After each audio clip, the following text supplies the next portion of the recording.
Hi there, it's Kevin with RogueDeckbuilder.com. Continue off the Commander 2018 Market Week with a top 10 list.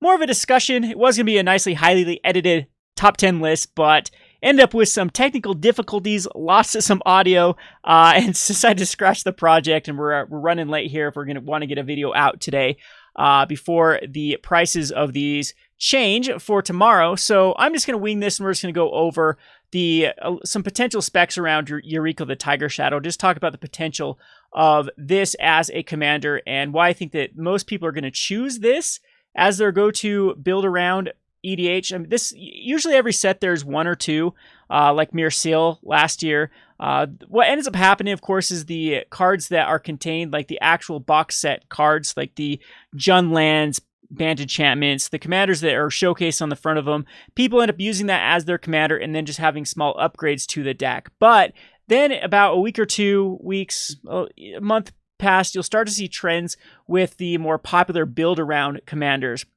And Mircil was a big build-around commander from last year.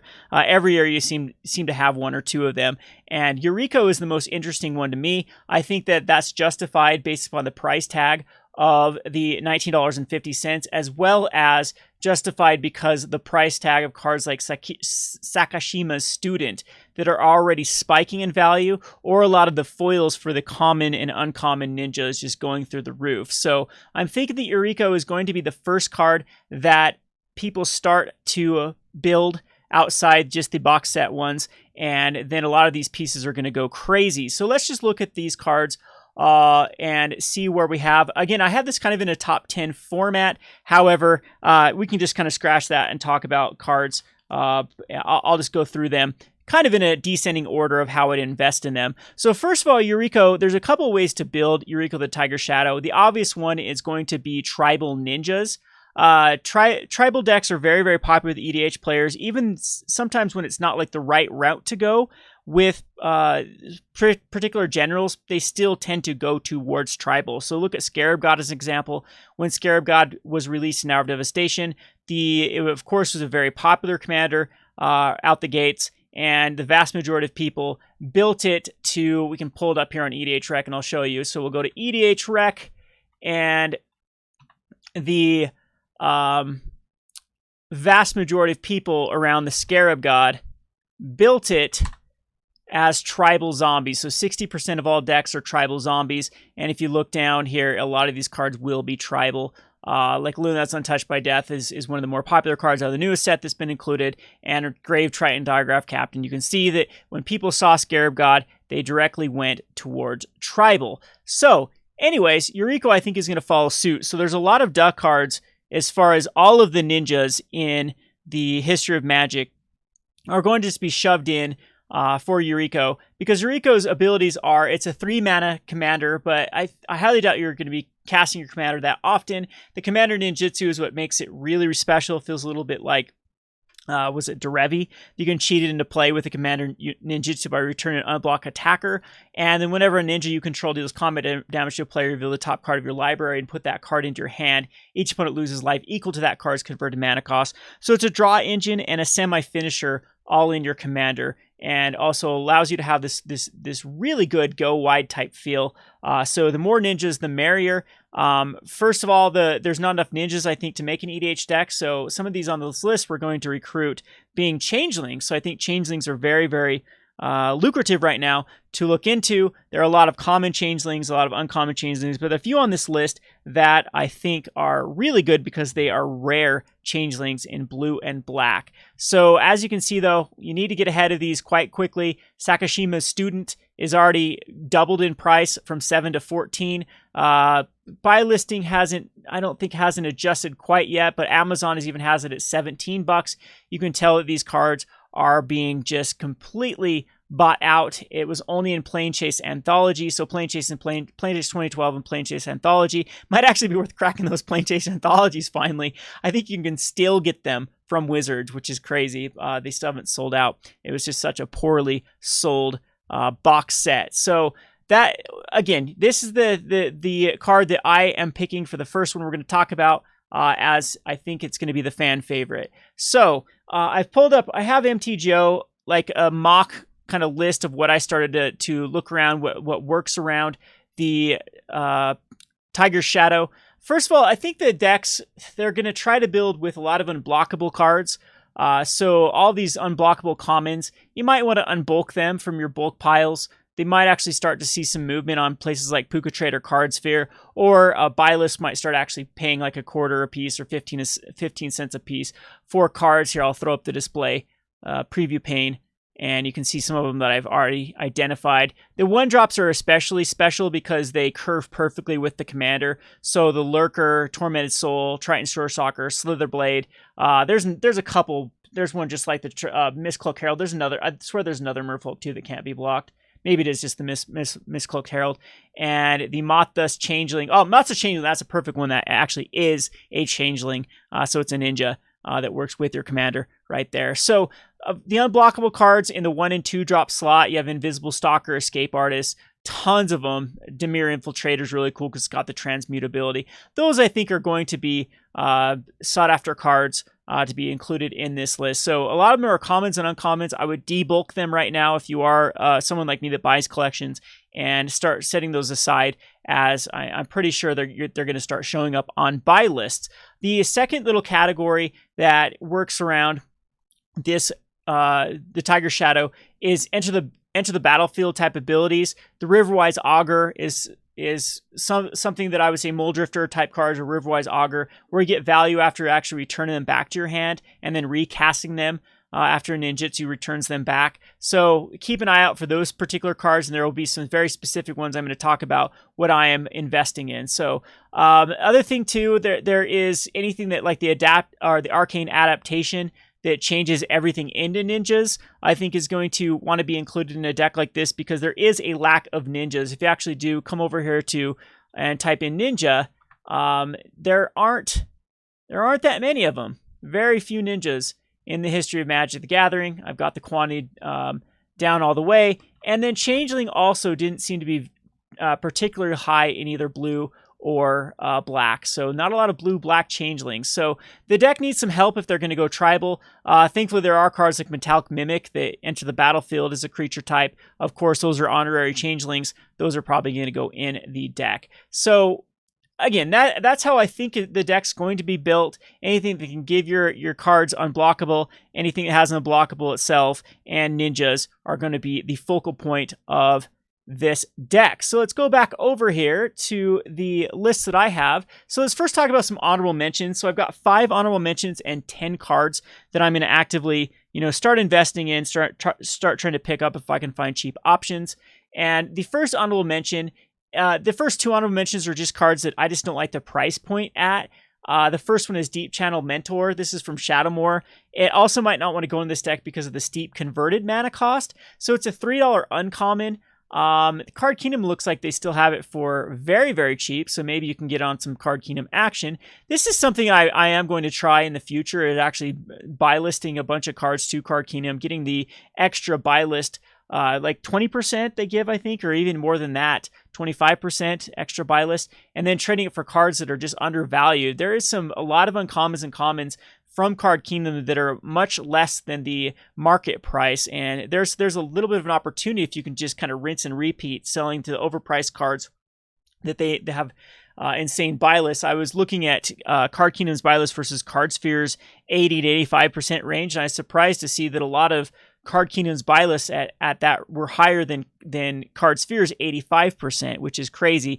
If you've seen some of my Card Sphere videos in the past, I've talked about how the 80 to 85% is full value according to how Card Sphere works, because usually you can get any card for 80, 85%. You put up on your list, even fetch lands, shock lands, those will be fulfilled at that rate. And that's kind of the 100% value you would expect trade for trade, is the 80 to 85. So anyway, if you look at Deepchannel Mentor comparison to TCG Mid, and other Amazon and what like that, it's way lower there. So that's pretty interesting. However, Deepchannel Mentor, though, this card gives all blue creatures unblockable. A lot of your ninjas and changelings and everything is going to be blue creatures.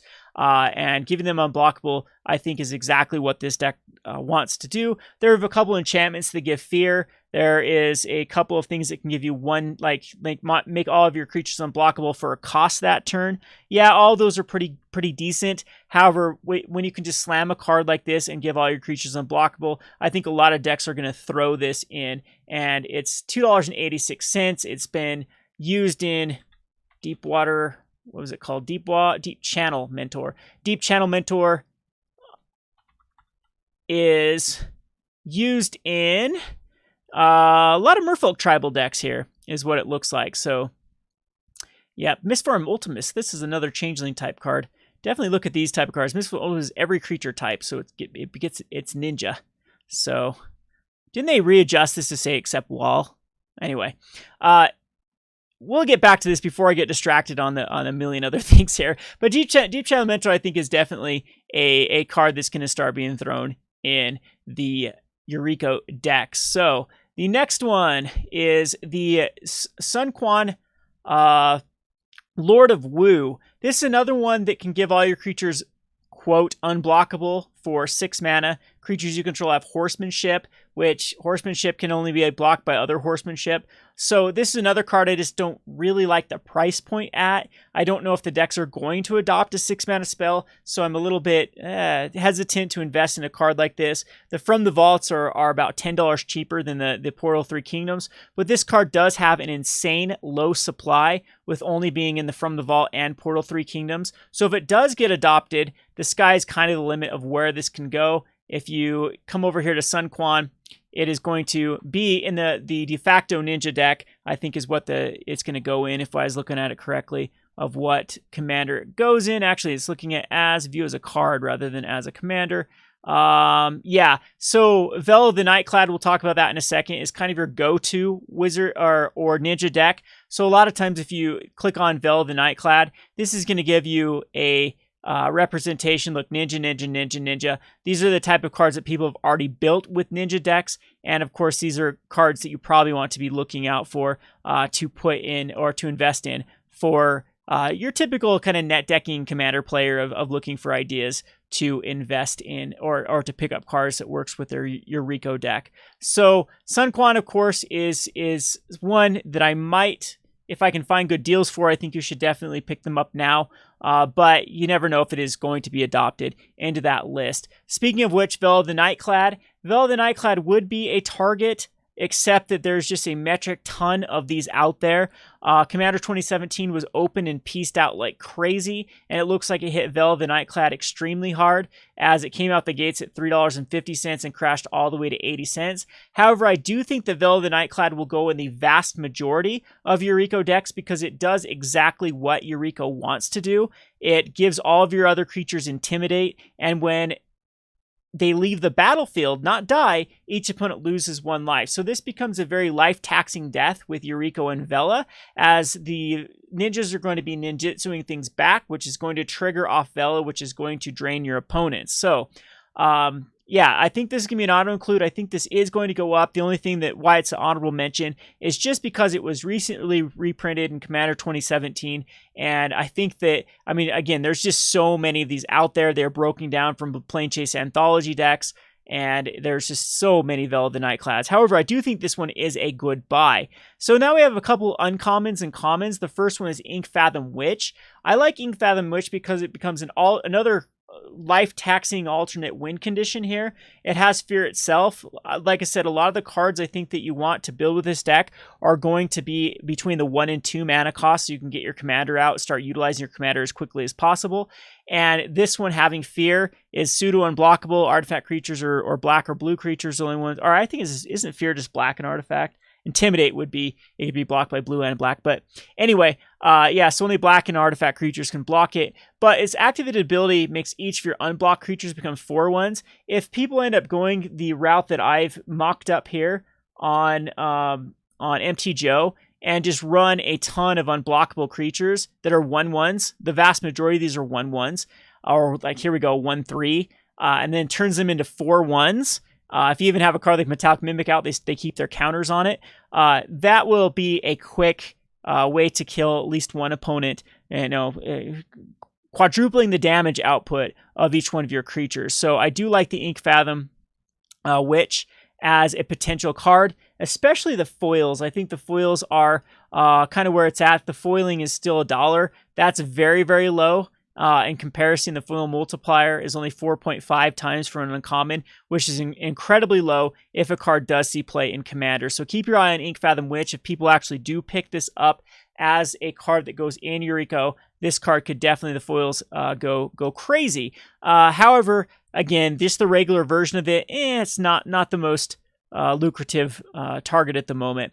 Another one that is very, very interesting because it double dips on exactly what Yuriko wants to do, and this is Phthalic O S Seer. This is a 2-mana shadow, so it gives you that ability to be hard to block, and then if it leaves play, you draw cards. So just think after you ninjutsu this back with your commander, you're going to be drawing 2 cards off of it, while putting one into your hand and having your opponent lose life, and then drawing another card by returning the Phthalic O S Seer. And it's a good rinse and repeat commander enabler. I do think that these are going to be picked up. We can click here on Card Kingdom really quickly to see if they still have plenty in stock, though. Yeah, they're in stock, at least in these two. So I don't know if there's a lot of movement at the moment, but you can actually see there must be some movement because look what people are buying with the Phthalic O S Seer. Looks like a bunch of ninjas and other unblockable creatures. So keep your eye out on Phthalic O S Seer. The first card, I guess, we're into out of our honorable mentions, and this is kind of a 2 pairing at number 10. This is Xenograft and Conspiracy. So they essentially do very similar things. Xenograft is a 5-mana enchantment. When it enters the battlefield, you choose a creature type, and each creature you control is the chosen type in addition to its other types. So, of course, you'll choose Ninja, and all of your Augur of Boluses or those type of cards that have the ETB effects that you're just using to get value off ninjutsu, or all of just your shadow and your unblockable, they become ninjas with Xenograft. I really like the price point of Xenograft. It's never had a reprint. It's from New Phyrexia. The foil multiplier is extremely low on a card like this. I think that this is a great pickup. Conspiracy, I kind of put in this category as well, except that Conspiracy already has a pretty higher price point at $4. It does allow you to have ninjas in your graveyard, hand library. I don't know if it's relevant in this particular deck. It's funny if you actually go like Xenograft and Conspiracy, you can use the new Liliana card as an alternate win condition in the deck. What is it called? The Liliana's Contract, I believe, is what the new card is called. I thought I put it in here. Maybe I didn't. Liliana's Contract. And then you can name demons and then control 4 different demons. So there's some fun little things you can actually do to mix and match the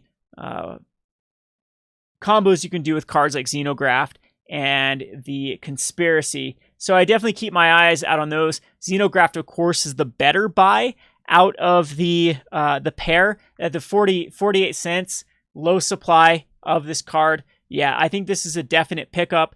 I expect it to go to at least the $1 mark.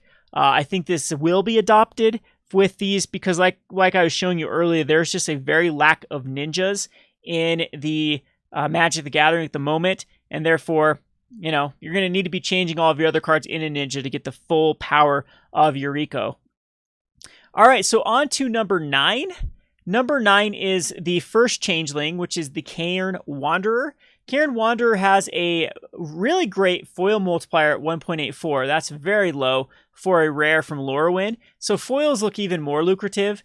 This is a Changeling, so it's a 5-mana ninja. And as long as a creature card with flying is in their graveyard, it has flying. The same is true for Fear, First Strike, Double Strike, Death Touch, Haste, Land, Walk, Lifelink, Protection, Reach, Trample, Shroud, and Vigilance. So what I really like about it is that Fear, a lot of the cards, I think the 1-drops and 2-drops might have Fear. So it will be another unblockable ninja, hopefully. And it's a creature card is in a graveyard, it gains these. So if in a commander deck, this could easily get Double Strike, Death Touch, Haste, Lifelink.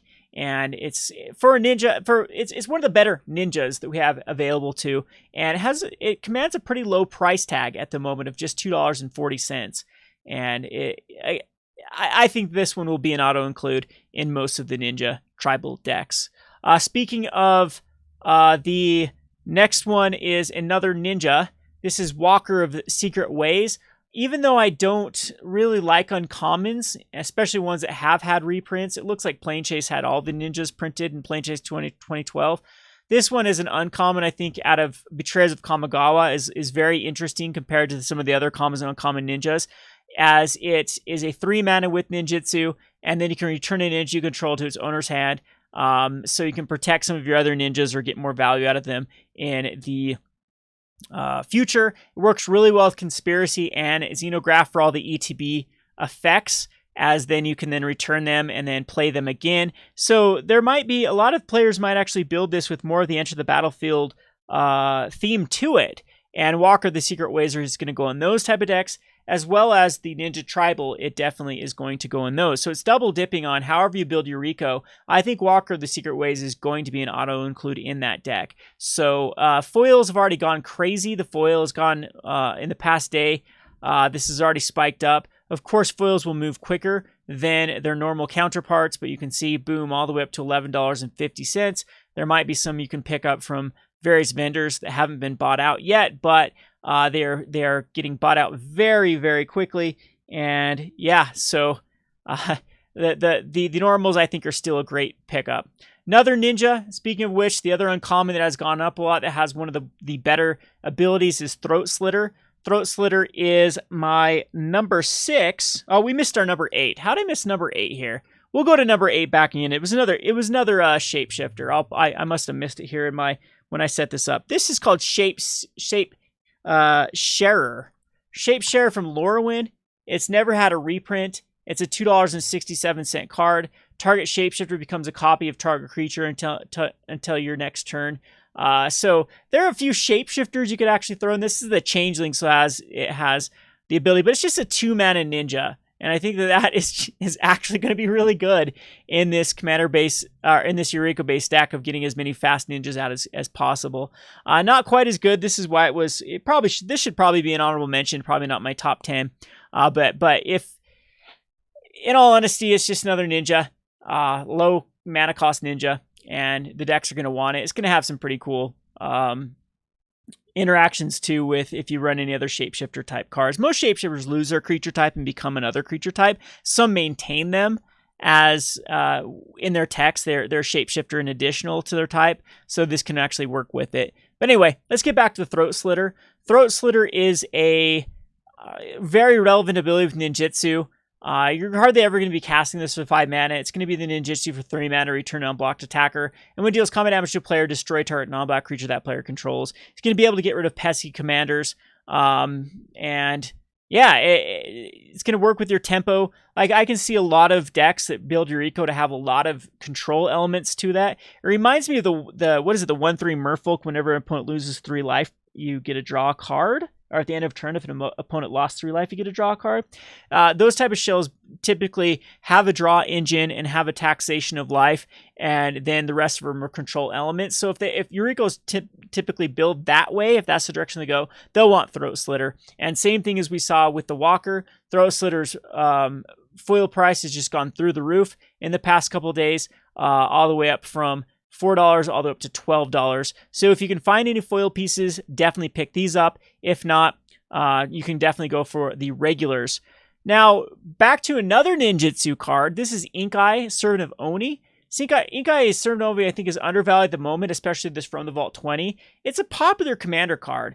Very, very popular when Commander first started. This was in many, many, many, many decks. And it has a ton of synergies with a ton of different commanders. And I'm surprised that this is only a $4 card. In fact, it's been falling in value for quite some time. Its last reprint, I believe, was this. Oh, nope. The last reprint was Plane Chase Anthologies. So it did get a reprint there. But you can see movement in these Plane Chase Anthologies from 3 to 4. Yep, so it looks like it's just caught back up.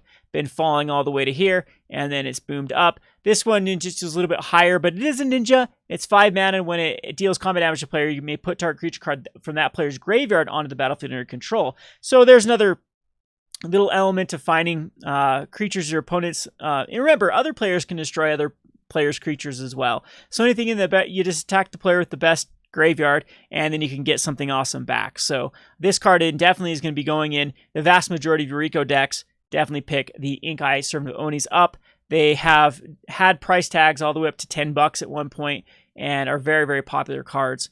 So now away from the ninjas, this is where, in my opinion, it gets juicy, is the 4 cards after here. There is one other ninja just because it still seems to be very undervalued at the moment. But number 4 is going to be the Baleful Striks. Baleful Striks, I think, has the best ETB effect for synergy-wise with the ninjas in general. This has been a very, very popular ninja target for a long time. In fact, Legacy Ninjas have tried this out before, and Baleful Striks was their go-to ETB effect. So this is a flying death touch right there. It's like you can't either block it or the blocker will die. So it has even this kind of pseudo-unblockable feel to it. It's also great on defense, has flying, and when there's a battlefield, it just replaces itself. So what more do you want out of a card? If there are decks that want to go the Glandalandra Knight, they give black and blue creatures +1/+1. Of course, Baleful Striks will want to be in that sort of build and shell as well. Again, this is just the perfect card for what Yuriko wants to do. It was just Archenemy Nicol Bolas, right? Was that recently? Which one was the Archenemy that was? I think that wasn't. Yeah, that's the symbol right here. Archenemy Nicol Bolas, so the price tag is quite low. This has seen a lot of play in Legacy in the past. Still continues to see play. I think the Sultai did get hurt a lot by losing Deathrite Shaman, but Baleful Striks is still a key part of that. So Legacy will always have demand. If this hasn't seen reprint for since Commander 2016 or this, I guess Archenemy Nicol Bolas is very recent to go. But this is probably the low already, is going to be this $2.50 mark. And so I think that this deck is going to push the supply down, and the price, of course, is going to go up. And you're going to be wanting to pick these up for your Rico decks. So I think this is a safe double up with the Baleful Striks. Is there any foil copies even exist? Yep, there is. Eternal Masters foils. Geez, I never knew this was a $50 card. Crazy. $50 Eternal Masters. It was a rare? They actually created it as a rare in Eternal Masters? Wow. Okay. They upshifted it and then downshifted it again in I guess Plane Chase nor the box sets really care about rarity, but Archenemy Nicol Bolas, it was back to an uncommon. Anyway, I think this is a great pickup. So on to the next one. I forgot to put it in. This is Higure the Stillwind. Higure the Stillwind is already seeing a lot of movement, so definitely get in on these as quickly as possible. There's some Plane Chase and Plane Chase Anthology copies around the same. Card Kingdom is double the value right now. It is starting to be bought out, I believe. So if we come over to Card Kingdom, they're out of stock. Yep. And so I'm sure that they are going to increase their buy list pretty soon for this. Of course, that'll push the entire rest of the market up. It's a 5-mana with Ninjutsu 4. Whenever it deals combat to a player, you may search your library for a ninja card, reveal it, put it in your hand. If you do, shuffle your library, and target ninja is unblockable this turn. Right there, you know this card is the ninja of all ninja tribals. It has had its own ninja tribal deck before. In fact, you can look at EDH Rec for Higure to find ninja tribals. So let's throw it in. And you can see at least a lot of the blue cards that surround these old ninja decks. So we're viewing as a commander, and of course, all the signature cards are going to be all these ninjas. Quiet as Spike comes up a lot in these lists. That could definitely be a card you could think of bringing in. And you can see a bunch of these other Changeling and Xenograft, and target creature goes unblockable until turn a spirit. That's 6 mana to give it. Wow, that's pretty bad. I don't know if I'd look at these lists as reference, but I would definitely think that you should go down this list for some inspiration for cards that can go in a ninja tribal based deck. And I'm sure there's some juicy targets. But Higure, I think, of course, it is number 3 because it's already on the move. We might have missed the mark to be investing in these particular cards as, they're going to start going crazy. I think that Sakashima is a... The Sakashima, of course, has such a low supply. It was just the regular... Oh, Plane Chase Anthologies, yeah. So Plane Chase 2012 and Plane Chase Anthology. So yeah, it was included in the same thing here, but only in that. So there are a lot less supply. Never having a printed standard set that it was in. Alrighty, so the next two are not ninjas. This one is Thassa. I particularly am not the biggest fan of Thassa in this deck. I think it's just okay. However, this is where you need to set your own preferences aside and try to think things through the casual scrub player. Thassa is going to be a card that can give stuff unblockable. It's a god with indestructible, and it can become a 5/5 and start attacking in, and you get a scry at the beginning of your turn. It's already seen movement up since it hit its low at $4.39. To me, this is going to be the card that pushes over Thassa. You get to double dip out of Thassa because it can go and bant enchantments as well. And usually when I see two different decks that want a card, that's the card to really get into. So Thassa, God of the Sea is my number 2. I think it's still undervalued at 9. You'd be surprised you can find these in people's trade binders like crazy. Theros is not that long ago in the scope of Magic the Gathering. The vast majority of players started during Theros. That was the big set, Return to Ravnica, Theros, that got people into Magic. There are a ton of these copies going around, and Card Kingdom has increased its buy list up to $8. So it's only $1 under the TCG market price. You can tell that this card is starting to see a lot of movement. If we reduce this down, you can definitely see in the past few days. And again, this could definitely be from both the Bant enchantments as well as Yuriko ninjas that is putting pressure on this card for going up. So I think that if you're going to be picking up these cards, you need to pick up these cards very, very quickly. And last but not least, definitely not least, which I think that once people figure out that this card is a ninja, they are going to pick these up. This is Adaptive Automaton. What I like about this is it was just an Explorer's Vixlon. It's still at its all-time low. This card has seen all the way up to $6.88. And in fact, it was spiking up in value right before it was reprinted. It just gets better and better and better with the more tribal decks that get printed, especially tribal decks that don't have traditional Lord. A 3-mana Lord that doesn't have an ability attached to it is pretty lackluster, even in Commander this day and age. Usually they need to have some bonus to give to their tribe, otherwise they should cost 2. That's what Ixalan Forward has done, is made like a bunch of these tribal, and especially Core 19, that be a 2-mana to give just the +1/+1. However, Adaptive Automaton works for all these like off the beaten path tribals. So ninjas, it becomes a ninja, gives all ninjas +1/+1. What more can you want from a card? Nice little artifact ninja will pump up all your other ninjas. Like I said, I think that eventually, if we check back at my list of what I'm doing, I think that people are going to want to be going this sort of Xenograft and conspiracy list, and then using a lot of unblockables, so anything can pump up your creatures. And I think it does work with the Witch, because the Witch gives the base power and toughness, and then it reads on top. I don't know. I could be wrong. Some judge asked, let me know if you get the +1/+1 from the Lords after that, or if it just does overwrite that and give base power and toughness. But anyway, I think if people do go the Swarm route, which the Ninja deck usually wants you to do, as your opponent's going to be losing life with converted mana cost of cards you're getting off the top of your library, which means you want to be hitting with as many ninjas as possible. Let's go check out Yuriko's exact wording again. So whenever a ninja you control deals combat damage to a player, reveal the top card of your library and put that card in your hand. Each opponent loses life equal to that card's converted mana cost. So yes, I think you absolutely want to be going Swarm. Giving you those ninjas a little bit more power and toughness is where you want to be. And I'd even expect maybe a lot of people running like Clever Impersonators and Phyrexian Metamorphs and clone type effects, and then even copying the Adaptive Automaton. There's another one called the Bronze. There's another card that does something. Bronze, not horse. Bronze Sable? Is that the... No, Bronze Sable is a bronze... It's a 6-mana artifact, if I can think of it I can't think of it off the top of my head. But it's then you look at the top few cards your deck, and then if they have the creature type, put them in your hand. I thought it was bronze something. Anyway, someone in the comment section can definitely tell me what that card is. 6-mana artifact. Gives all your creatures of the chosen type +1/+1, and I believe you like scry something and put all, or look at the top 4 cards of your library and put all of that creature type into your hand. Anyway, I think that's another decent little target. Again, someone gets bonus points. They put it in the comment section below.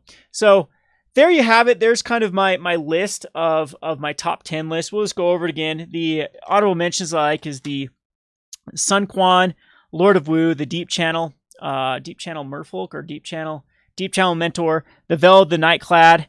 We have the Inkfathom Witch as one of our honorable mentions, Phthalic O S Seer, the Conspiracy and Xenograft for changing things into ninjas, the Shapesharer and the Cairn Wanderer for the rare changelings that I think are going to be included in this. The Walker of Secret Ways is just an uncommon ninja that has the most to gain. And Throat Slitter is the other uncommon ninja. Ink Eyes, Servant of Oni, and Higure as the ninjas that are probably going to go in the most decks, as they have the most relevant abilities. And then we have Thassa, God of the Sea, Baleful Strik, and Adaptive Automaton. So that is how I would build it. That's how I think the vast majority of decks are going to build it. Use EDH Rec as a tool. Use Card Kingdom's buy lists and stuff to show trends. There's other places like MTG Stocks and MTG Price that will show you a lot of movement. I'm sure Quiet Speculation will have some free articles or free information that you can find on Commander 2018. And you just need to get ahead of these. And I think that this one, I think Yuriko is going to be the popular commander. Most interesting, it'll be the one that I'll be building. So be looking for a deck tech, a full deck tech from me. This will be the one I'll choose for Commander 2018 to build around. Anyway, I hope you enjoyed this top 10 sort of list. I'll try for tomorrow to get to actually have things prepared so I can get a video out in decent time. They won't be so rambly. They will actually be more to the point information, that good, drawn out, edited video. Hope you enjoyed this. Kevin with Rogue Deckbuilder. Thanks for watching.